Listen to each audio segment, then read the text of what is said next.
जी की जय।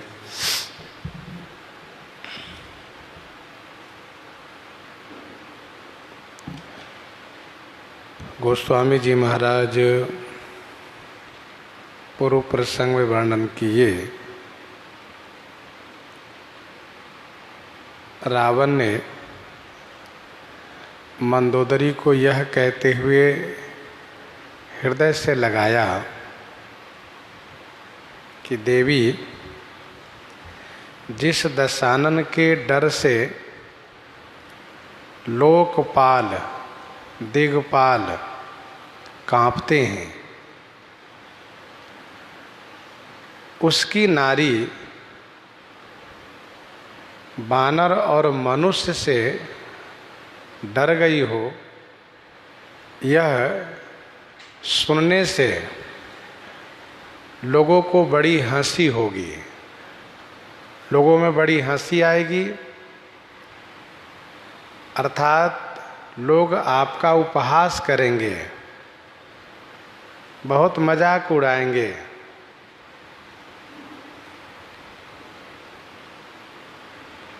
और फिर रावण अत्यधिक ममता दिखाते हुए सभा की ओर प्रस्थान किया।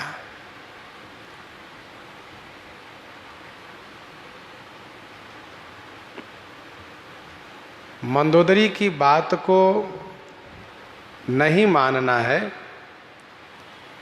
इसीलिए हंसते हुए उससे हृदय से लगाया, जिससे कि इनको ऐसा न लगे कि मेरे स्वामी मेरी बात को नहीं मानते हैं। रावण के हृदय में अहंता ममता बहुत बढ़ी हुई है।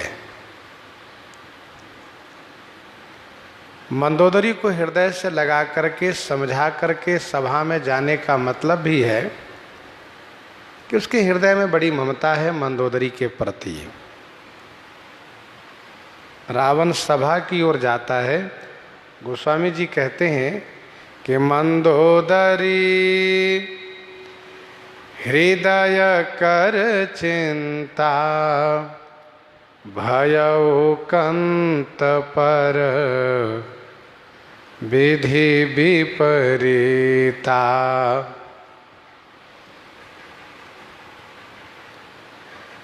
मंदोदरी हृदय कर चिंता, भयउ कंत पर विधि विपरीता। मंदोदरी अपने हृदय में चिंता करने लगती हैं। क्या सोच करके? तो यही कि मेरे कंत पर, कंत माने मेरे पति पर, मेरे स्वामी पर विधाता विपरीत हो गए हैं। पहले मंदोदरी की चिंता प्रजा को लेकर के थी, और अब अपने पति को लेकर भी चिंता होने लगी।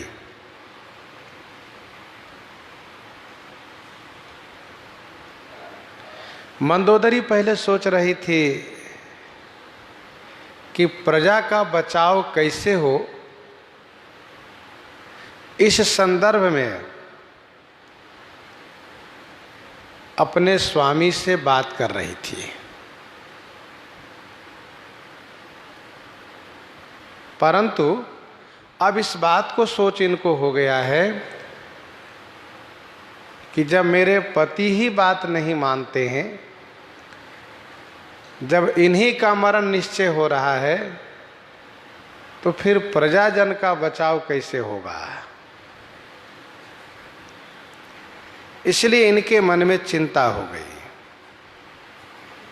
आगे गोस्वामी जी ने लिखा भी, अस कही नयन नीर भरी, गहिपद कंपित गात, नाथ भजहु रघुनाथ ही अचल होई अही बात। इन्हें अपने अहिबात की चिंता हो गई है, अब सुहाग की चिंता हो गई है। अर्थात प्रजाजन तो मारे जाएंगे ही, साथ साथ मेरे पति भी मारे जाएंगे।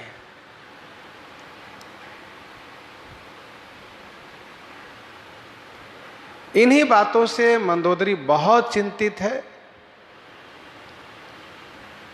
आगे भी समझाने का प्रयास किया मंदोदरी ने। अस विचारी सुनु प्राणपति, प्रभु सन बयर बिहाई, प्रीति करहु रघुवीर पद, मम अहिबात न जाई। मेरा सुहाग बना रहे, आप इसके लिए श्री रघुनाथ जी के चरणों में प्रेम कर लीजिए, उनका भजन कीजिए। यहाँ प्रस्तुत प्रसंग में गोस्वामी जी कहते हैं, मंदोदरी मन में इस बात को लेकर के चिंता कर रही हैं कि मेरे पति पर विधाता विपरीत हो गए हैं, और जिस पर विधाता विपरीत हो जाते हैं उनकी बुद्धि भी विपरीत हो जाती है।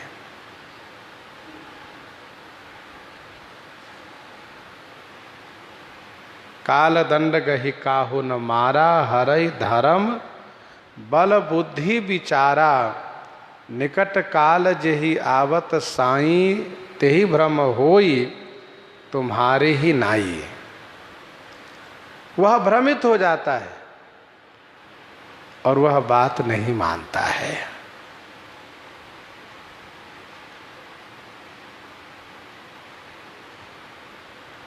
मंदोदरी बहुत चिंतित है। इन्होंने देख लिया कि मेरे स्वामी मेरी बात मानने के पक्ष में नहीं है, मंदोदरी को बुरा न लगे, कष्ट न हो, इसीलिए उन्होंने मुझे हृदय से लगा करके हंसते हुए मेरी बात को टाल करके उन्होंने सभा की ओर प्रस्थान किया है।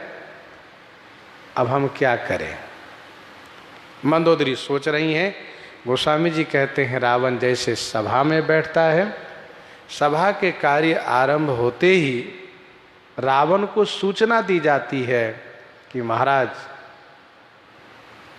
वानरी सेना समुद्र के उस तट पर आ चुकी है।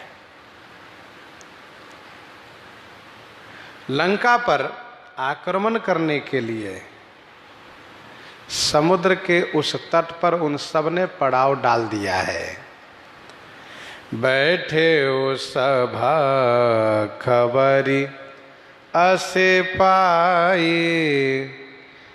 सिंधु पार सेना सब आई। बैठे ओ सभा खबरी अस पाई। सभा में बैठते ही यही खबर दी गई। असी खबर पाई, रावण ने खबर पाई। रावण ने सभा में बैठते ही पूछा,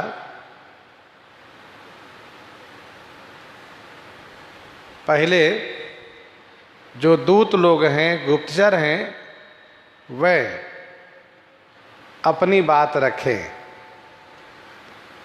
कहीं से कोई ऐसी खबर हो जिस खबर में शत्रु मेरे प्रति बुरा सोच रहे हो, बुरा कर रहे हो, पहले यह बताया जाना चाहिए। तो जो गुप्तचर विभाग के अध्यक्ष है, जो इस सभा में गुप्तचर की बात को कहते हैं, उन्होंने कहा, महाराज हमारे गुप्तचरों से ऐसी सूचना मिली है कि श्री राम लक्ष्मण दोनों भाई ने, उन दोनों तपस्वी ने किष्किंधा नरेश महाराज सुग्रीव के सहयोग लेकर के उन अपार वानरी सेना के साथ समुद्र के उस तट पर, समुद्र के उस तट पर, उस पार पड़ाव डाला हुआ है।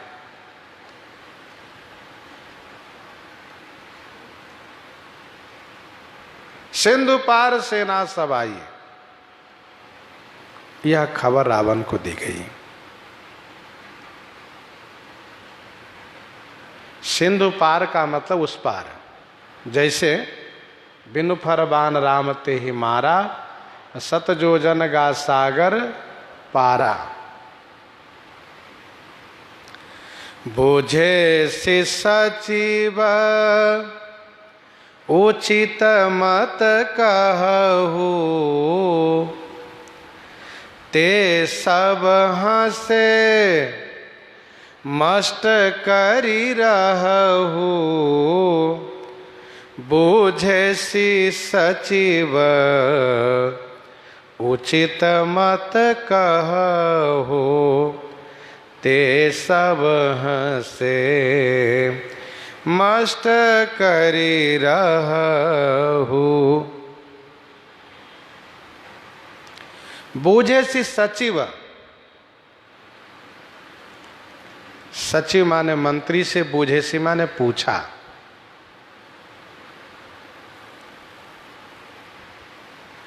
उचित मत कहो, आप सब उचित मत बताइए, उचित सलाह बताइए, उचित सलाह दीजिए।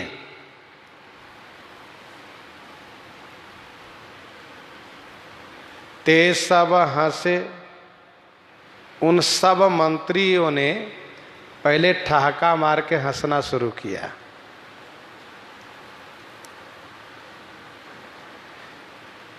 सभा की यह शिष्टता नहीं है कि राजा यदि किसी संदर्भ में सलाह ले रहे हो और उनके मंत्री हंस रहे हो, यह शिष्टता नहीं है। परंतु ये राक्षस की सभा है, मूर्खों की सभा है। आप कहेंगे कि रावण तो बड़ा विद्वान है। हाँ ठीक है, लेकिन मूर्ख है। जो अपनी मनमानी करे मूर्ख ही तो है वे। उसकी सभा है, मूर्खों की सभा, राक्षसों की सभा है।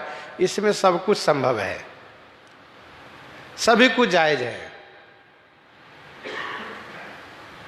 रावण ने कहा, मंत्रियों आप सब अपनी सलाह दीजिए। तो मंत्री लोग हंसने लगे। मंत्रियों ने ठहाका मार करके हंसा और फिर कहा, महाराज चुप हो करके बैठिए, चुप रहिए महाराज। अब बताओ ये कौन सी मर्यादा है?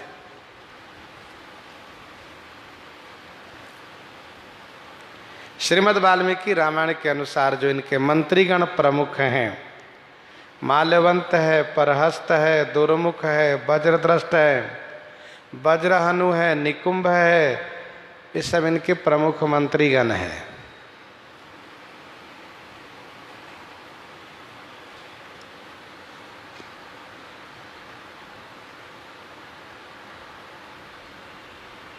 रावण ने पूछा, मंत्रियों आप लोग ये बताइए कि इस पार आने की प्रतीक्षा करनी चाहिए कि उस पार चल करके उनसे युद्ध करना चाहिए?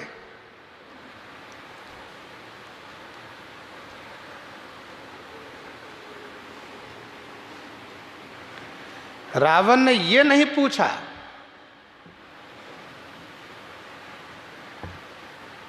कि श्री राम से हमें विरोध करना चाहिए कि संधि, यह नहीं पूछा है। बल्कि रावण ने पूछा है कि हमें उस पार चलना चाहिए कि इस पार आने देने की प्रतीक्षा करनी चाहिए, यही पूछा है।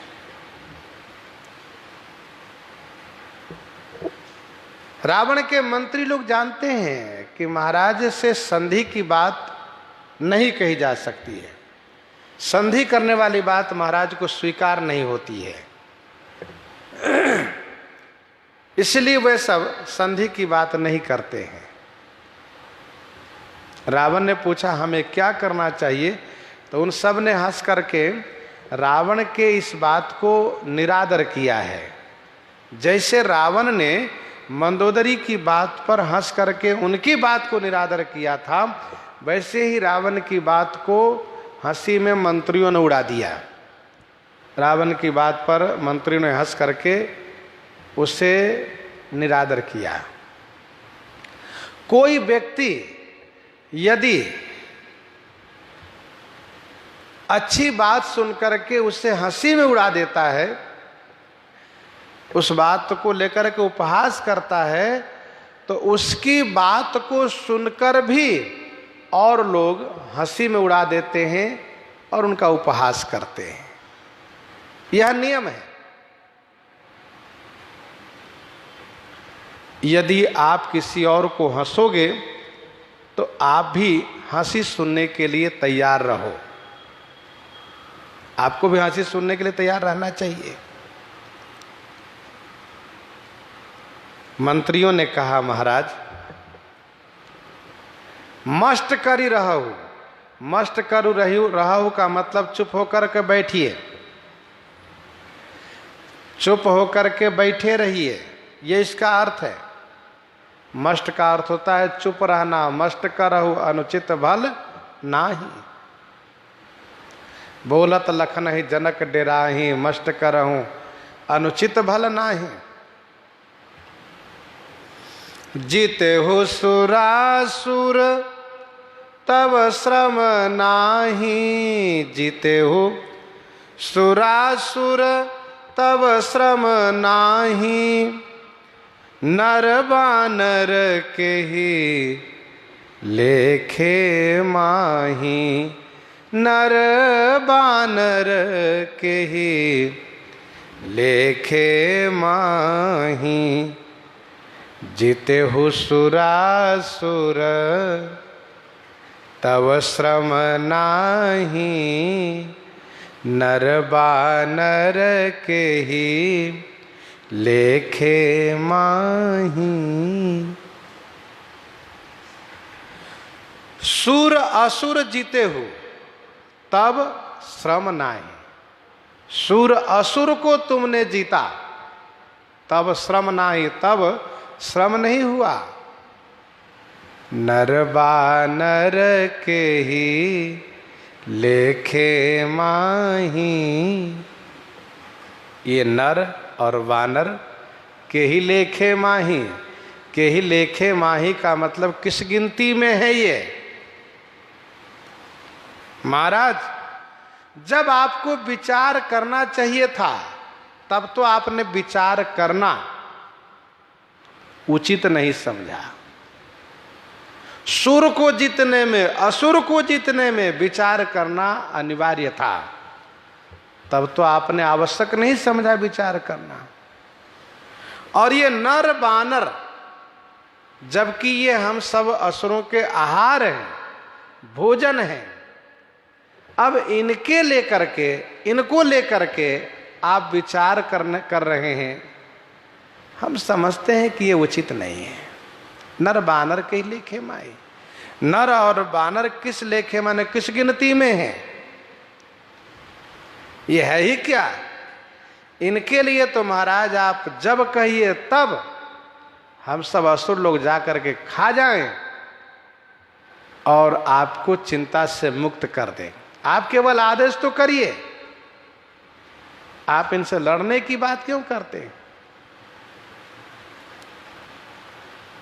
चिते हो सुरासुर तब श्रम नाही।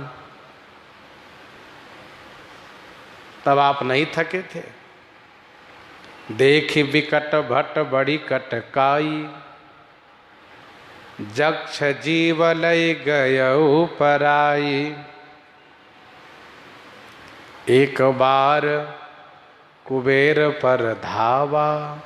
पुष्पक जान जीत लई आवा। रावण आवत सुनो सकोहा। देवन तके मेरु गिरि खोहा।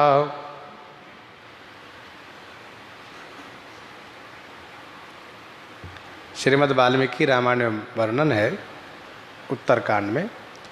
रावण मनुष्यों को मारना शुरू किया तो नारद जी ने आकर के इनसे कहा, दशानन, तुम जैसे वीर के लिए इन मनुष्यों को मारना शोभनीय नहीं है।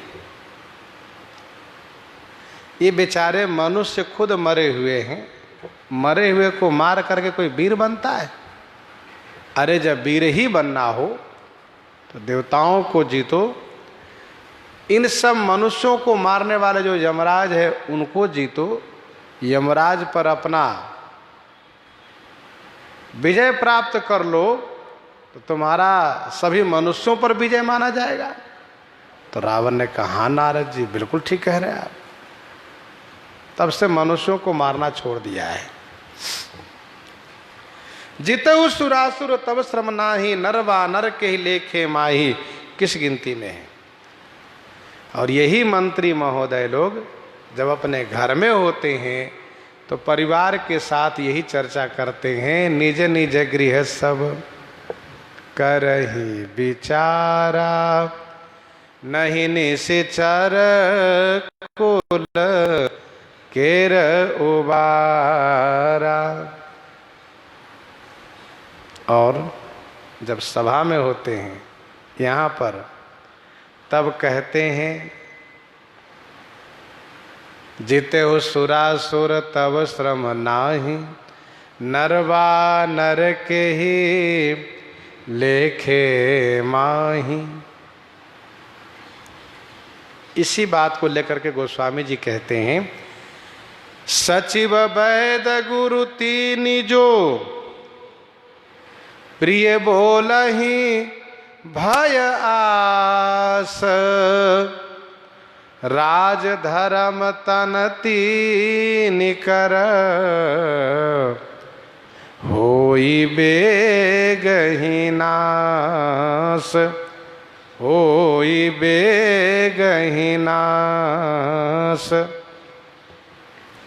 सचिव मंत्री, सचिव माने मंत्री, वैद्य डॉक्टर, गुरुजी, ये तीनों जो माने यदि भय और आशा से प्रिय बोलहि, प्रिय बोलते हैं, ठकुर सुहाती करते हैं, मुँह देखी बात करते हैं, तो राज धर्म तन इन तीनों का बेगी ही नाश होई।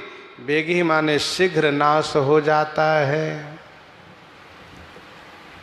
सचिव वैद गुरु तीन जो, प्रिय बोलहि भय आस। प्रस्तुत प्रसंग में मंत्री से रावण ने पूछा है और मंत्री भय के कारण रावण की मुँह देखी बात करने लगे। इसी बात को लेकर गोस्वामी जी ने कहा, मंत्री ही नहीं अपितु वैद्य भी, गुरु भी यदि भय और आशा से प्रिय बोलने लगते हैं तो समझ लो कि मंत्री के कारण राज्य का, वैद्य के कारण शरीर का और गुरु के कारण धर्म का शीघ्र नाश होता है। होई बेग ही नाश।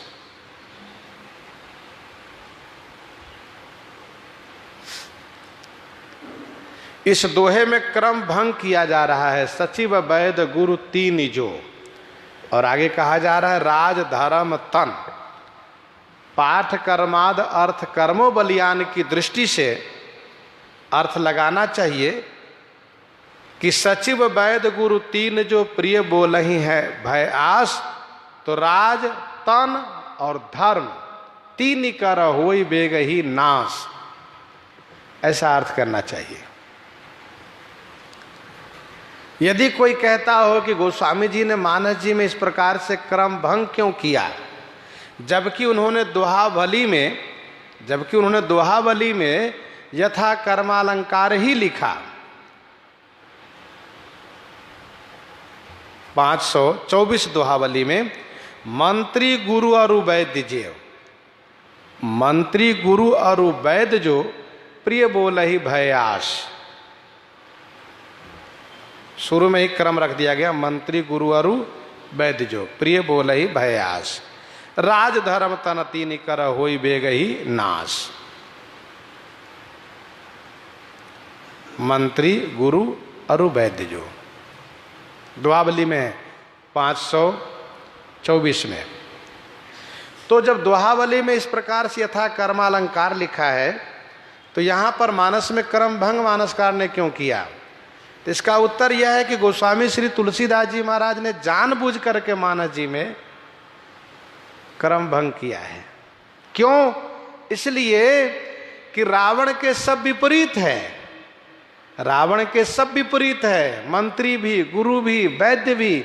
इसलिए गोस्वामी जी ने कर्म भंग करके दर्शाया कि पाठ करोगे तो जरा समझोगे कि भाई गोस्वामी जी ने कर्म भंग क्यों किया, तो विचार करोगे रुक करके। भाई पढ़ने वाले जो कोविद होते हैं, विद्वान पंडित, वे शब्द की रचना पर ध्यान देते हैं कि आखिर कवि ने यहाँ पर अमुक शब्द को क्यों रखा, ऐसा भी रख सकते थे, ऐसा क्यों नहीं किया। तो जब वे समझते हैं तो वे पंडित बड़े आनंदित हो जाते हैं कि अरे वाह, ये तो कवि के शब्दों का चमत्कार है। हाँ, सचिव वैद गुरु तीन जो प्रिय बोलहि भय आस। रावण के तीनों विपरीत है।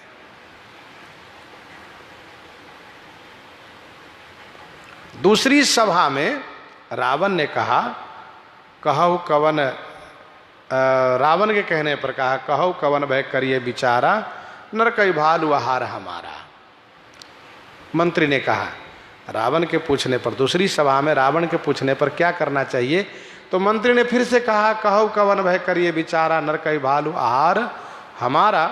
तो सबके वचन श्रवण सुनी, कहा प्रहस्त कर जोरी। प्रहस्त ने इस बात को विरोध किया। सबके वचन श्रवण सुनी, कहा प्रहस्त कर जोरी, नीति विरोध न करिए प्रभु, मंत्रिण मति अति थोरी। ये मंत्री लोग ठाकुर सुहाती कर रहे हैं महाराज अपनी नौकरी बचाने के चक्कर में, उचित बात नहीं कह रहे हैं। कहाँ सचिव सठ ठाकुर सुहाती, नाथ न पूर आव, यही बात ही। यही मंत्री लोग जब अपने घर में होते हैं तो उस बानर की चर्चा करते हैं कि भाई वो बानर बड़ा बलवान था, समुद्र नांग करके आया, अशोक वाटिका में कैसे पहुंचा, समुद्र कैसे लांघा, अशोक वाटिका में कैसे पहुंचा, और बाघ के उजारने पर राक्षसों को मार दिया, ये कैसे हुआ।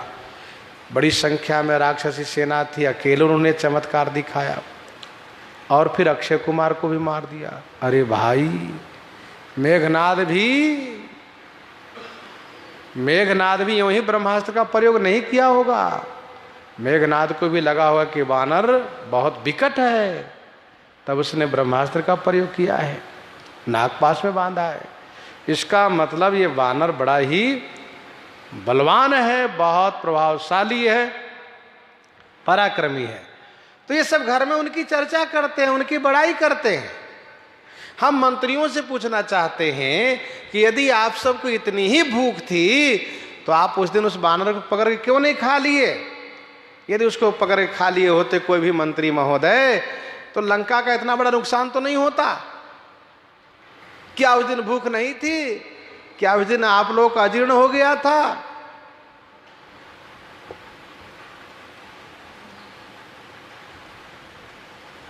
सुनने में तो बड़ा अच्छा लगता है, लेकिन परिणाम बहुत बुरा होगा।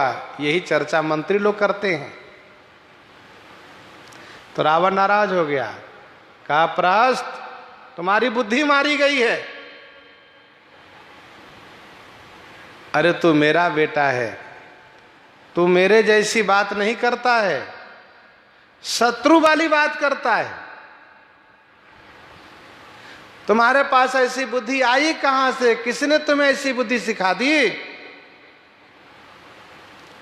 तू तो बांस के मूल के घमोई पैदा हुआ रे बेटा। इस प्रकार से बहुत उल्टा सीधा कह करके रावण ने डांटा।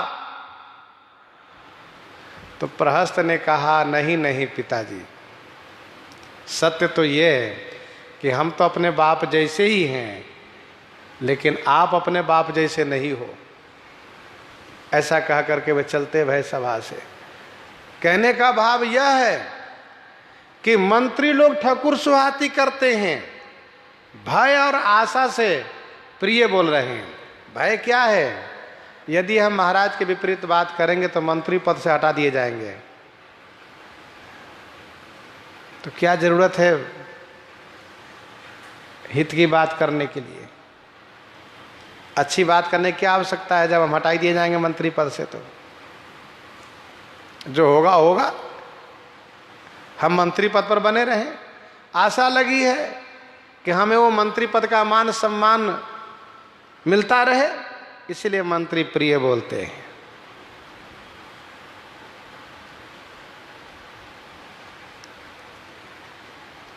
जबकि मंत्री को ऐसा नहीं होना चाहिए। मंत्री को होना चाहिए स्पष्ट वक्ता। राजा यदि मतवाला हाथी है, राजा यदि मतवाला हाथी है तो मंत्री उसका अंकुश माना जाता है। लेकिन मंत्री को निर्भीक होना चाहिए, स्पष्ट वक्ता होना चाहिए, नीति का ज्ञाता होना चाहिए, नीति के ज्ञाता होना चाहिए और नीति की बात ही कहनी चाहिए उनको। ये मंत्री का कर्तव्य है।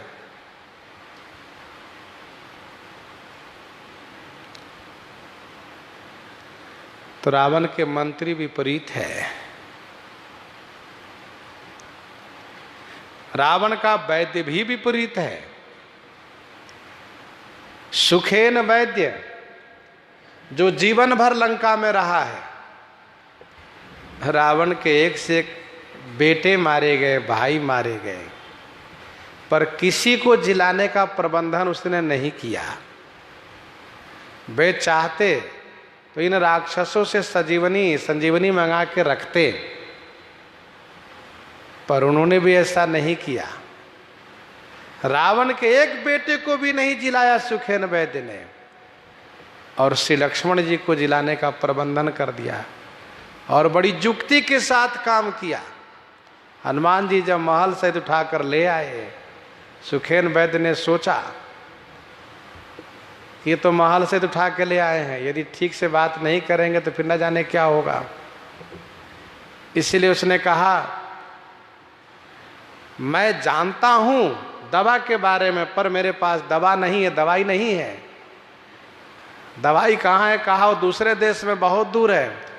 तो कहा चाहे जिस देश में जहां दवाई मिलती हो, आप वैद्य हो, बताओ तो सही। उसने कहा नाम गिरी औषधि, पर्वत और औषधि सबका नाम लिया। हनुमान जी महाराज गए, उसे उठा ले आए पर्वत को ही। सुखेन को बड़ा ही आनंद आया और उसने सोचा कि यदि रावण हमसे पूछेंगे कि तुमने तो मेरे लिए ऐसा कुछ नहीं किया, तो मैं कहूँगा इतना जल्दी, इतनी शीघ्रता में आप में से कोई है जो पहाड़ उठा कर ले आवे? बहाना मिल गया। तो कहना यह है कि रावण के मंत्री रावण के खिलाफ है, तो रावण के वैद्य भी रावण के खिलाफ है। और जहां तक गुरु जी की बात रही, गुरु जी इनके शंकर भगवान हैं, और गुरु जी का धर्म होता है कि उचित शिक्षा दे। मंत्री के ईमानदार होने से, निर्भय होने से राज्य सुरक्षित रहता है। वैद्य को निष्पक्ष और निर्भय रहने से शरीर की सुरक्षा होती है। और जो वैद्य रोगी से डर जाते हो कि ये बड़े धनवान रोगी है, यदि इनके मन का हम नहीं करेंगे तो फिर हम सुखी कैसे रहेंगे, धन कैसे पाएंगे? तो इस भय से, अथवा ये रोगी बहुत बाहुबली है, यदि ये रोगी कह रहा है कि मुझे इसी समय में मेरे अनुकूल भोजन की व्यवस्था कराओ वैद्य जी, और अपने वैद्यक शास्त्र के अनुसार प्रमाणित करा दो, तो वैद्य बेचारे डर के मारे कह देते हैं हाँ बिल्कुल सही बात है, आप अमुक चीज़ खा सकते हैं। और भय के कारण, आशा के कारण रोगी के मुंह देखी बात कर देते हैं, उनको कुपथ दे देते हैं। तो परिणाम ये होगा कि उनका रोग बढ़ेगा, उसकी मृत्यु हो जाएगी। और गुरुजी यदि भय करते हो, यदि मैं इनको उचित बात कहूँगा तो ये नाराज हो जाएगा, चला जाएगा, इत्यादि सोच करके उनको निर्भयता पूर्वक शिक्षा न देते हो तो उसके धर्म का नाश होता है।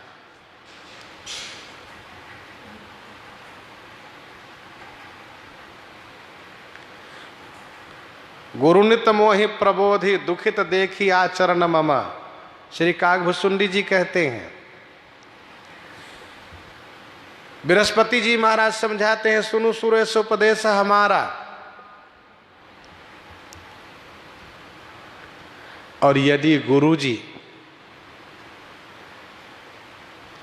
इस भय से कि चेले को नाराज नहीं करना है, तो फिर उनके लिए तो यह जो युक्ति है वह सार्थक हो जाएगी। लोभी गुरु लालची चेला।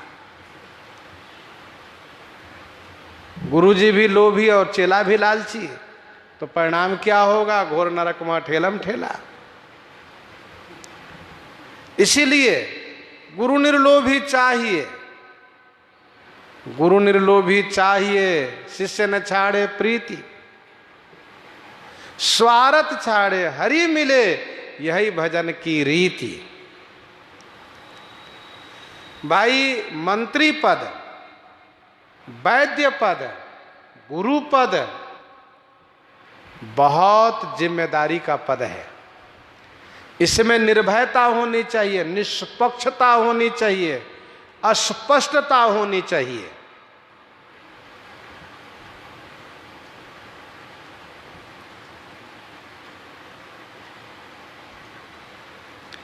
रावण के गुरु जी हैं शंकर भगवान। वे भी कभी ये नहीं कहते रावण तुम श्री राम जी से विरोध मत करो, अन्यथा तुम समाप्त हो जाओगे। विनय पत्रिका 216 में गोस्वामी जी ने लिखा, शंभु सेवक जान जग बहुबार दिए 10 शीस। शंभु सेवक जान जग बहुबार दिए 10 शीस, करत राम विरोध सो सपने न हटक्यो ईश। स्वप्न भी मना नहीं किया भगवान शिव ने। और ऐसा नहीं कि भगवान शिव लंका में आते नहीं थे, सो भी नहीं है। कवितावली उत्तरकांड के 2 पद में गोस्वामी जी ने लिखा, वेद पढ़े विधि शंभु सभीत, पुजावन रावण सोनित आवे। भगवान शिव नित्य लंका में आते हैं। रावण ने कह रखा है, गुरुजी, हाँ चेला, गुरुजी आप समय से रोज आ जाया करिएगा, आपके चेला पूजा के लिए जब तैयार हो जाए तो। अच्छा चेला ये बताओ कितने बजे तैयार हो जाओगे? गुरुजी मान लीजिए थोड़ी बहुत देरी भी हो जाए, लेकिन आप अपने समय से आ जाया करिएगा। अच्छा ठीक है बच्चा, समय से हम आ जाएंगे। तो वेद पढ़े विधि शंभु सभित, दोनों सभित रहते हैं। तो क्या ब्रह्मा जी और शंकर जी रावण से हमेशा डरते थे? तो एक संत ने कहा नहीं नहीं, वे डरते नहीं थे, फिर वे इस बात को लेकर के डरते थे, रावण से नहीं डरते थे, बल्कि इस बात को लेकर के डरते थे कि रावण यदि ब्रह्मलोक आवेगा, रावण यदि कैलाश आवेगा तो रास्ते में बहुतों को नुकसान पहुंचाएगा, उत्पात करेगा। इससे अच्छा है कि हम ही लोग उसके यहाँ चले चलें, हम ही लोग उसके यहाँ चलें, तो कम से कम औरों की रक्षा तो होगी। ये है मतलब सभित होने का। औरों के नुकसान से डर करके, औरों की हानि से डर करके वेद पढ़े विधि शंभु सभित, पूजावन रावण सोनिता। रावण एक दिन ब्रह्मा जी से कहा, सुनिए हमको आप से वेद सुनने का मन करता है, आप जब चतुर्मुख से वेद उच्चारण करते हैं तो बड़ा अच्छा लगता है। अच्छा ठीक है, हम ही आ जाया करेंगे रोज। कहा ठीक है, समय से कृपा करके आ जाया करिएगा। मतलब रावण प्रतीक्षा न करें, ब्रह्मा जी और शिव जी को भले प्रतीक्षा करना पड़े। तो सचिव वैद गुरु तीन जो प्रिय बोलहि भय आस, राज धर्म तन तीन कर होई बेग ही नाश। शीघ्र नाश होता है संगत जति कुमंत्र ते राजा, मानते ज्ञान पानते लाजा। प्रीति प्रणय बिनु मदते गुनी, नाश ही बेगी नीति असी सुनी। तो शीघ्र नाश होता है। सोई रावण कहाँ बनी सहाई, स्तुति करही सुनाई सुनाई। सोई रावण कहाँ बनी सहाई, स्तुति करही सुनाई सुनाई। सोई रावण कहाँ बनी सहाई। सोई माने वही बातें रावण के लिए सहायक बन गई है। मंत्री लोग सुनाई सुनाई स्तुति करही, मंत्री लोग रावण को सुना सुना करके स्तुति करते हैं। सोई रावण कहाँ बनी सहाई, स्तुति करही सुनाई सुनाई।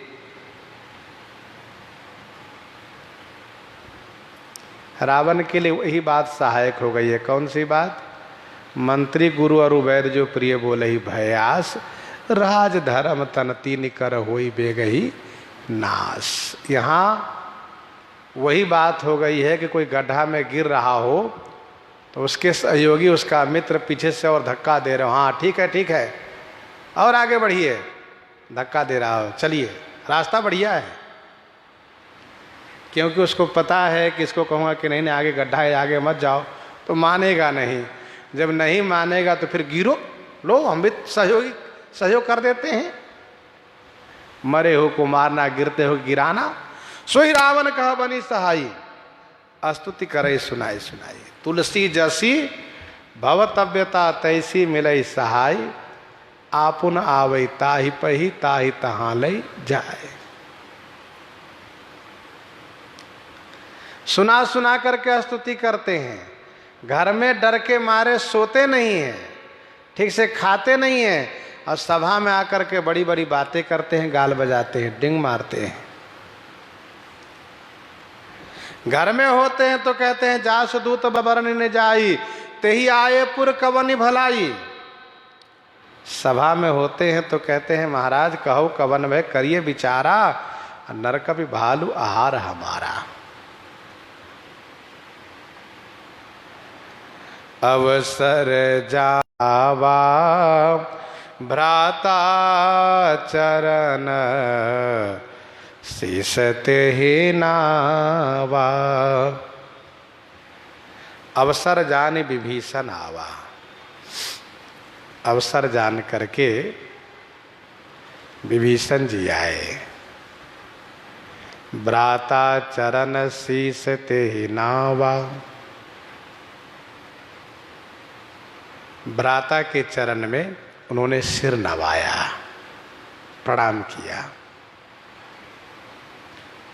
विभीषण जी महाराज अवसर से ही आते हैं।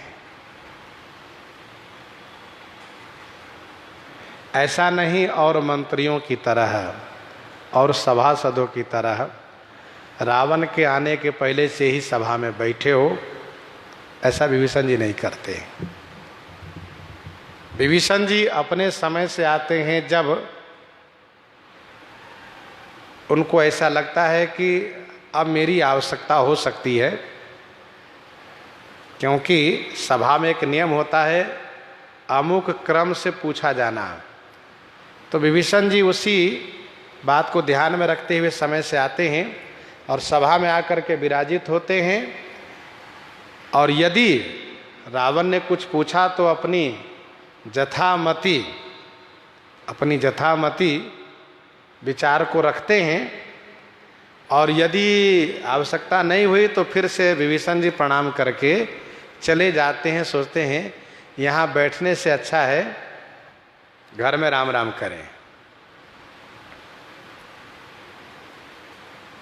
सभा में आना अनिवार्य है इसलिए चले आते हैं, लेकिन ज़्यादा समय नहीं देते हैं। जब आवश्यकता हो तभी रुकते ना तो चले जाते हैं, क्योंकि सभा के जितने लोग हैं उन सब की प्रकृति से विभीषण जी की प्रकृति भिन्न है। उन सब के रहन सहन से इनका रहन सहन अलग है। वह सब हैं बुरे विचार के लोग, विभीषण जी अच्छे विचार के लोग हैं, तो इसीलिए विचारों में मेल नहीं खाता है। लेकिन रावण के भाई होने के नाते सभा में इनका सम्मान है, आते हैं और चले जाते हैं। अवसर जाने विभीषण आवा।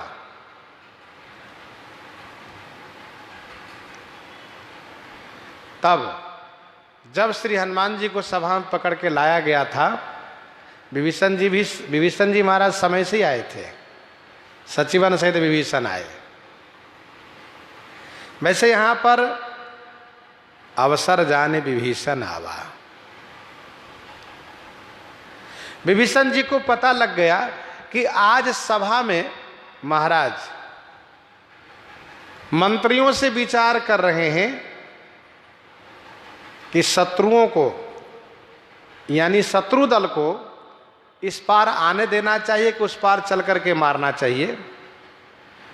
तो बढ़िया अवसर है, महाराज शत्रु के संदर्भ में विचार कर रहे हैं, तो मेरा भी कर्तव्य बनता है कि मैं अपना विचार रखूं।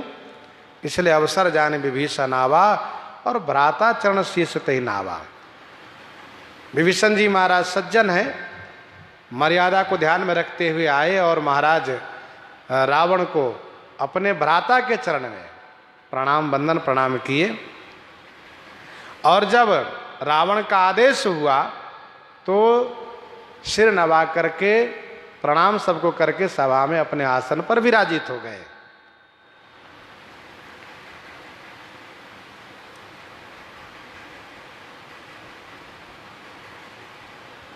सज्जन लोग समय से ही काम करते हैं, अवसर से। दोहावली 344 में गोस्वामी जी ने लिखा, अवसर कौड़ी जो चुके, अवसर कौड़ी जो चुके, बहुरी दिए का लाख। अवसर कौड़ी जो चुके, बहुरी दिए का लाख।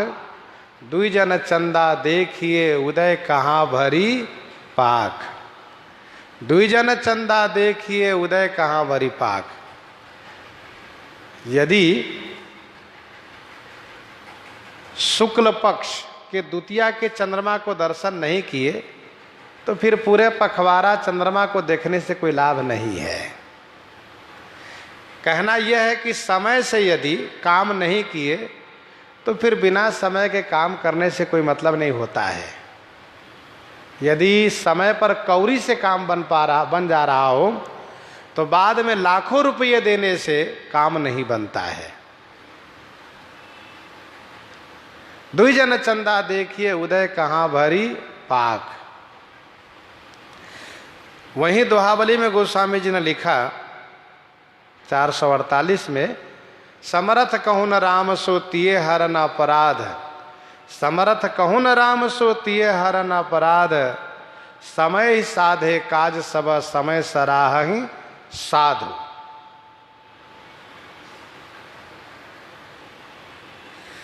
समय का अपना महत्व है, समय का अपना महत्व है। सब समय एक जैसा नहीं होता है। हम लोग अनुभव करते हैं, कभी समय में उष्णता रहती है, गर्मी रहती है, कभी ठंडी रहती है, कभी वर्षा रहती है। समय कभी नरम होता है, कभी गर्म होता है, कभी सामान्य होता है। समय एक जैसा नहीं रहता है। बुद्धिमान पुरुष समय का ध्यान रखते हैं। किसान यदि समय से खेती ना करते हो तो उसकी खेती होगी ही नहीं। उसको पता है कब किस फसल को लगाने से हमें सफलता मिलेगी। उसी समय से वह धान, गेहूं, दलहन, साग सब्जी का बाव करते हैं, बोते हैं खेत में। तो समय का अपना महत्व है। अवसर जाने विभीषण आवा। रहीमन चुप होई बैठिए, देखो दिनन के फेर। जब नीको दिन आई है, बनत न लगी है देर। रहीम ने कहा, जब बुरा समय हो तो चुप हो जाया करो। अरे बुरे समय पर कोयल भी चुप हो जाता है। जब कोयल देखता है क्या कि बरसात के समय आ गया, अब तो मेढक सब जगह बोलेगा, तो हम क्यों बोलें, वो भी चुप हो जाता है। बुद्धिमानी इसी में है कि यदि अपना समय खराब हो तो मौन हो जाना चाहिए, मौन होकर के भजन करना चाहिए, अच्छे समय की प्रतीक्षा करनी चाहिए। तो अवसर जाने विभीषण आवा, समय की बात है। श्री पुलस्त ऋषि ने अपने शिष्य के द्वारा रावण के लिए उपदेश भेजा है, पर वह शिष्य रावण से कहने में हिम्मत नहीं किया, इसलिए विभीषण को कह करके वापस चला गया है। उसको भी सुनाना है। मुनि पुलस्त निज शिष्य सना कही पठही यह बात, मुनि पुलस्त निज शिष्य सना कही पठही यह बात, तुरंत समय प्रभु सन कही पाई सुअवसर तात।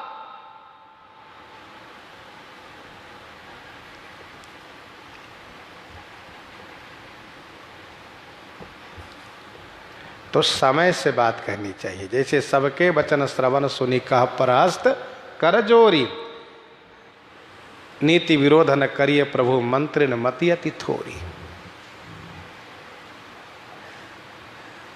कभी भी किसी को सामान्य समझ करके ये नहीं सोचना चाहिए कि हम इतने बड़े बलवान है, ये तुच्छ है, छोटा है, कभी ऐसा नहीं समझना चाहिए।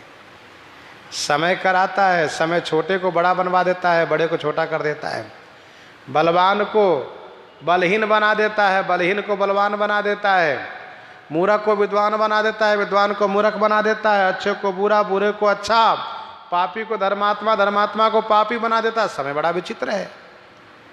समय के साथ सबको समझौता करना पड़ता है। यदि प्रसन्नता से करो चाहे दुखी होकर करो। तो यहां समय की बात है, समय समय की बात है, कभी दिन बड़ा कभी रात है, प्रसिद्धि है।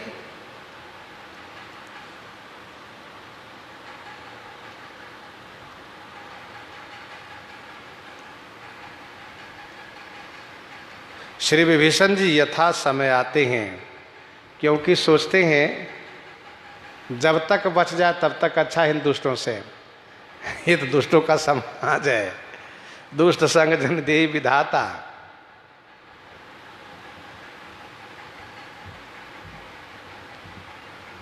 भ्राता चरण शीश ते ही नावा, भ्राता को पितावत मान करके विभीषण जी ने प्रणाम किया है। आगे कहेंगे तुम पितु सरिस भले ही मोहि मारा। बड़े भाई पिता तुल्य होते भी हैं, तात तुम्हार मातु वैदेही, पिता राम सब भांति स्नेही।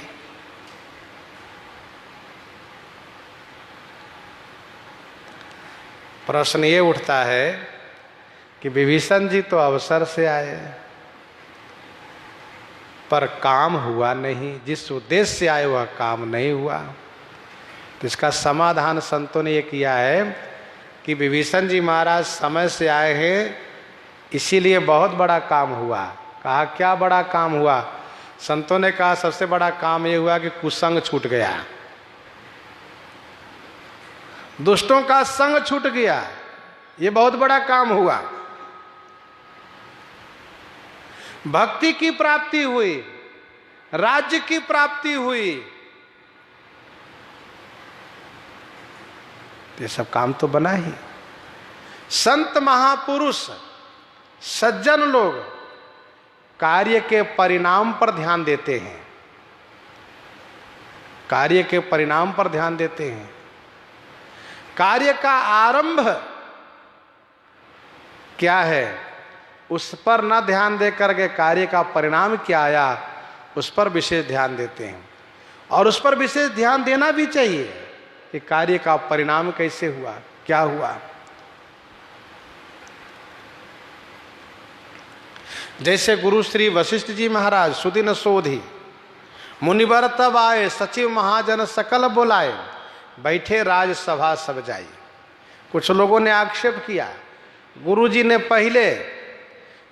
ने पहले श्री राम जी के लिए तिलक के संदर्भ में कहा, वो भी व्यर्थ हुआ। श्री भरतलाल जी के लिए राज्य के संदर्भ में शुभ दिन का विचार किया, वो भी व्यर्थ हुआ। परंतु ऐसा नहीं है। श्री राम जी के तिलक के संदर्भ में गुरु श्री वशिष्ठ जी ने अपना कोई विचार नहीं, बल्कि महाराज के विचार में अपनी सहमति दिखाए। और श्री भरतलाल जी को राज तिलक कराने के लिए उन्होंने जरूर शुभ मुहूर्त का उपयोग किया। तो शुभ मुहूर्त का उपयोग किया तो उसका परिणाम अच्छा आया, क्योंकि संपूर्ण प्रजाजनों को प्रसन्नता हो गई श्री भरत जी के निर्णय से। तो शुभ मुहूर्त का उपयोग तो सुंदर हुआ ही। कहि परस्पर भाव बड़ काजू, सकल चलई कर साजई साजू।